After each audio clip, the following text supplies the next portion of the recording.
Friends, कैसे आप सब। तो डियर, आज की क्लास में हम लोग डिस्कस करने वाले हैं आपका क्लास 6 ज्योग्राफी का चैप्टर 3 पृथ्वी की गतियाँ। तो इसका जो है हम लोग एमसीक्यू क्वेश्चन करने वाले हैं और इसका चैप्टर डिस्कशन हो चुका है, उसका लिंक आपको डिस्क्रिप्शन बॉक्स में मिल जाएगा।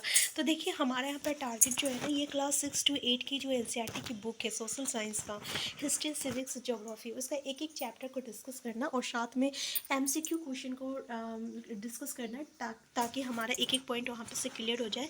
फिर हम लोग जो है 5 साल का प्रीवियस ईयर क्वेश्चन जो है आपका एसएसटी का, सीटेट का, उसको डिस्कस करेंगे। ठीक है, ये आपका सीटेट के साथ साथ जो भी अन्य कंपटीशन होते हैं जैसे कि केवीएस, एनवीएस या बीपीएससी, बिहार स्टेट, तो हर चीज़ के लिए बहुत ही हेल्पफुल होगा, क्योंकि आप देख सकते हैं प्रीवियस ईयर क्वेश्चन बीपीएससी का क्वेश्चन जो है अधिकतर आपका एनसीईआरटी से ही आता है। ठीक है, तो इसलिए हमारा मेन फोकस है एनसीईआरटी की बुक।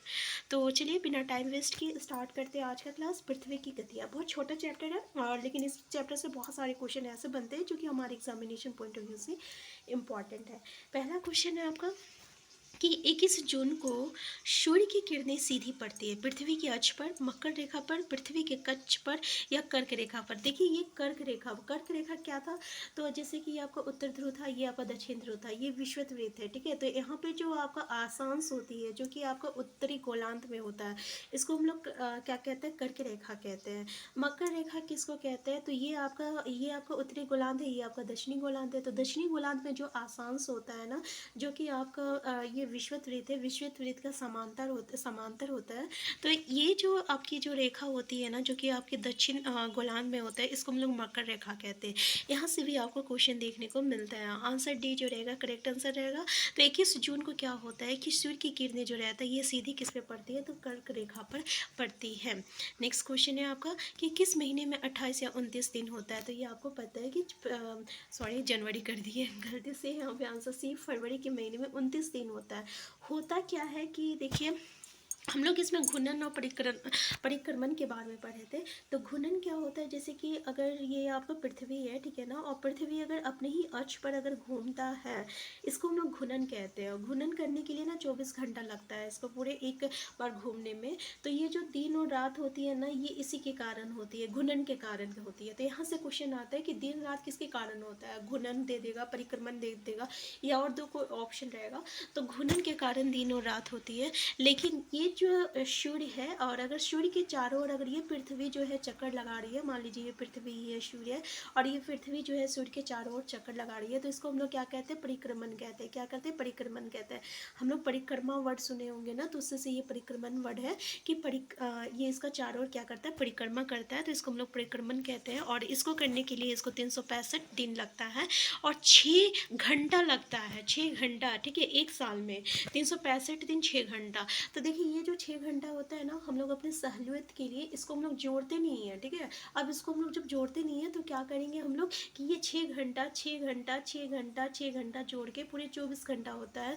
और ये 24 घंटा जो है 4 साल के बाद एक दिन जुड़ जाता है आपका फरवरी में, और ये लीप ईयर बन जाता है, जो कि 28 दिन का रहता है फरवरी, तो वो कितने दिन का हो जाता है, 29 दिन का हो जाता है। जैसे कि अभी 2024 जो था ना फरवरी, उसमें 29 दिन का था, तो वो लीप ईयर का था। ठीक है, तो ये एक दिन क्यों जुड़ा, ये समझ में आ गया, क्लियर है। तो आंसर क्या हो जाएगा, आंसर सी हो जाएगा। तो यहाँ से हम लोगों को परिक्रमण के बारे में भी समझ में आया और घूर्णन के बारे में भी समझ में आया। ये भी देखे कि ये जो परिक्रमण के कारण क्या होता है, तो जो आपका ऋतु देखिए यहाँ पे है, एक वर्ष को जिन ऋतुओं में बांटा जाता है वो गर्मी तथा सर्दी है, सर्दी तथा शरद है, वसंत तथा गर्मी है, गर्मी सर्दी वसंत तथा शरद। ठीक है, तो आंसर डी हो जाएगा।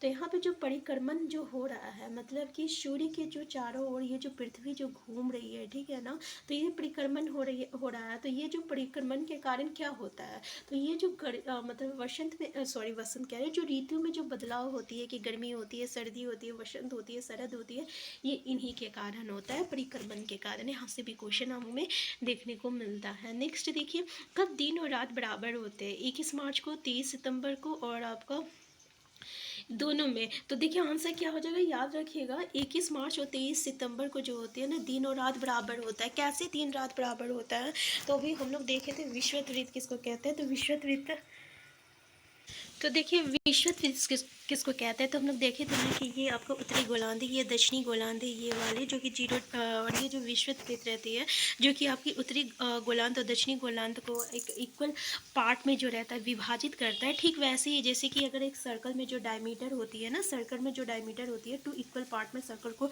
डिवाइड करता है, ठीक वैसे ही यहाँ पे विषुवत वृत्त जो होती है ना, ये उत्तरी गोलार्ध और दक्षिणी गोलार्ध को 2 इक्वल पार्ट में विभाजित करता है। तो यहाँ पे क्या होता है ना कि ये 21 मार्च को और 23 सितंबर को जो सूर्य की किरणें रहती है ना, वो डायरेक्ट आपका विषुवत वृत्त पर पड़ता है, जिसके कारण कोई भी ध्रुव जो है ना, उत्तरी ध्रुव ना दक्षिणी ध्रुव, ये तिरछा नहीं रहता, सीधा रहता है इस पर। इसलिए क्या होता है यहाँ पे दिन और रात जो रहता है बराबर रहता है। तो 21 मार्च 23 सितंबर को दिन और रात जो रहती है ये बराबर रहता है, तो याद रखिएगा। नेक्स्ट है किस पर 6 महीने का दिन और 6 महीने की रात होती है, दक्षिणी गोलार्ध, उत्तरी गोलार्ध, ध्रुवों। तो याद रखिएगा ध्रुवों पर होती है, सॉरी यहाँ पे ध्रुवों पे होती है, आंसर सी। ध्रुव मतलब क्या हो गया, जैसे कि ये आपका उत्तरी ध्रुव है और ये आपका दक्षिणी ध्रुव है। तो यहाँ पे जो उत्तरी ध्रुव और दक्षिणी ध्रुव पे आपका क्या होता है, 6 दिन सुबह और 6 दिन रात होती है, ठीक है ना। क्योंकि क्या होता है सूर्य की जो रहता है वो जब डायरेक्ट उस पर पड़ता है ना, तो उस समय 6 महीना तक क्या रहेगा, दिन रहेगा, और उसका जो बैक के साइड रहेगा वो 6 महीना क्या रहता है, रात होती है, ठीक है। तो आंसर क्या हो जाएगा, आंसर आपका सी हो जाएगा, ध्रुवों पे। नेक्स्ट है ऋतु परिवर्तन पृथ्वी की किस गति के कारण होती है, तो अभी हम लोग डिस्कस किए थे, परिक्रमण गति के कारण होती है। और पृथ्वी की गतियाँ कितनी होती है, सिर्फ 2 ही होती है, एक घूर्णन होता है, एक परिक्रमण होता है। देखिए पृथ्वी की कौन सी गतियाँ होती है, तो परिक्रमण होता है, घूर्णन होता है। आंसर क्या हो जाएगा, आंसर सी हो जाएगा, दोनों हो जाएगा। नेक्स्ट है पृथ्वी की कौन सी गतियाँ है, परिक्रमण गति, घूर्णन गति, तो दोनों हैं। देखिए इस तरीके से, मतलब कि एक ही क्वेश्चन अलग अलग तरीके से भी पूछा जाता है। नेक्स्ट है पृथ्वी अपनी कक्षा में घूमते हुए सूर्य के चारों ओर एक चक्कर कितने दिन में पूरा करती है, यहाँ पे दिन, ठीक है, एक चक्कर कितने दिन में पूरा करती है। तो अभी हम लोग बताए थे ना 365 और हाफ 1 चौथाई दिन का, तो कितना हो जाएगा आपका, मतलब कि आंसर क्या हो जाएगा, आंसर ए हो जाएगा। यानी एक साल में जो है 365 और 6 घंटा होता है, तो यही 6 घंटा जोड़ के क्या हो जाता है, 24 घंटे हो जाते हैं, जिसको हम लोग लीप ईयर में जोड़ देते हैं, और 366 दिन होता है लीप ईयर में। आंसर है ए। नेक्स्ट क्वेश्चन है पृथ्वी अपने अक्ष पर कितने घंटों में घूमती है, तो बताए थे ना 24 घंटों में घूमती है, जिसके कारण दिन और रात होता है। नेक्स्ट है जब पृथ्वी पर दिन और रात बराबर होते हैं उसे क्या कहते हैं, विषुव कहते हैं, उत्तरी आयांत कहते हैं, दक्षिणी आयांत कहते हैं, तो उसको हम लोग विषुव कहते हैं। विषुव में क्या होता है, दिन और रात जो रहता है बराबर होता है। नेक्स्ट है किस गति के कारण दिन रात बनते हैं, तो घूर्णन के गति के कारण दिन और रात बनते हैं। आंसर है। नेक्स्ट है पृथ्वी का जो भाग सूर्य के सामने हो वहाँ क्या होता है, तो जब वो सूर्य के सामने है तो सूर्य की रोशनी मिलेगी, तो सूर्य की रोशनी मिलेगी तो क्या होगा, दिन होगा। आंसर बी हो जाएगा।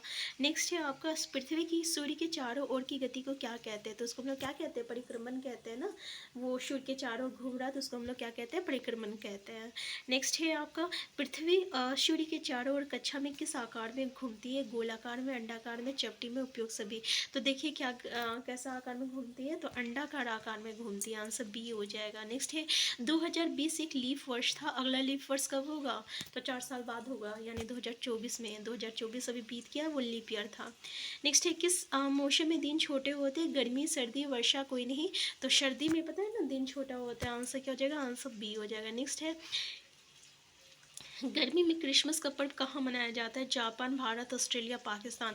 तो देखिए अभी हम लोग क्रिसमस जो है 25 दिसंबर में मनाए थे, और 25 दिसंबर को आपका यहाँ पे ठंडा था, लेकिन ऑस्ट्रेलिया में ठीक इसके अपोजिट जो है हम लोग गर्मी के सीज़न में यहाँ पे जो है क्रिसमस मनाया जाता है। Answer C, Australia. नेक्स्ट है ऋतु में परिवर्तन पृथ्वी की किस गति के कारण होती है, अभी हम लोग डिस्कस किए थे, परिक्रमण के कारण होती है। आंसर बी हो जाएगा। नेक्स्ट क्वेश्चन है आपका सूर्य की किरणें सीधी कर्क रेखा पर कब पड़ती है, तो सीधी कर्क रेखा पर कब पड़ती है, सबसे पहले ही हम लोग इसको डिस्कस किए थे, 21 जून को पड़ती है ना, 21 जून पे सीधे जो है कर्क रेखा पर पड़ती है सूर्य की किरणें। नेक्स्ट क्वेश्चन है एक लीप वर्ष में कितने, तो 366 दिन होता है, एक दिन जुड़ता है ना फरवरी के दिन में। नेक्स्ट दिन और रात किस कारण बनते हैं, तो घूर्णन के कारण बनते हैं। आंसर ए हो जाएगा। तो ये था हमारा चैप्टर। ये चैप्टर ऐसे बहुत छोटा है, लेकिन यहाँ से बहुत सारे क्वेश्चन जो है बनते हैं, और भी कुछ एक आध दो क्वेश्चन है जो कि हम यहाँ पे अभी लेके नहीं आए हैं, लेकिन वो सारी चीज़ें जो है चैप्टर में हम लोग डिस्कशन कर चुके हैं, ठीक है ना। तो उस चैप्टर को आप जरूर देखिएगा, क्योंकि वो चैप्टर बहुत इंपॉर्टेंट है, क्योंकि वहाँ से ना आपके अच्छे खासे क्वेश्चन बनते हैं। और सबसे बड़ा बात है कि वो सिर्फ 4 या 5 चैप्टर का है, लेकिन जो एक क्वेश्चन उसमें से बहुत इंपॉर्टेंट पॉइंट बनता है, ठीक है। तो आज का क्लास हम यहीं तक रखते हैं। नेक्स्ट क्लास में जो है हम लोग हिस्ट्री का जो है आपका चैप्टर 4 का MCQ करने वाले हैं, और चैप्टर 4 का डिस्कशन हो चुका है, ठीक है। अगर आप अभी तक नहीं देखिए तो आप प्ले लिस्ट में जाके देख सकते हैं। और हिस्ट्री चैप्टर 4 करने वाले हैं, और सिविक्स का जो है चैप्टर 2 का MCQ करने वाले हैं क्लास 6 का। तो पहले तो हम लोग क्लास 6 को कंप्लीट कर रहे हैं, हिस्ट्री सिविक्स ज्योग्राफी। इस तरीके से जो है हम लोग का बहुत जल्द जो है कंप्लीट हो जाएगा, 10-15 दिन में। हम फिर मिलते हैं नेक्स्ट क्लास में। चैनल में नए, चैनल को सब्सक्राइब कर लीजिएगा। वीडियो हेल्पफुल होगा तो लाइक शेयर करना मत भूलिएगा, और कोई क्वेरीज होगा तो कमेंट बॉक्स में ज़रूर बताइएगा। Thank you.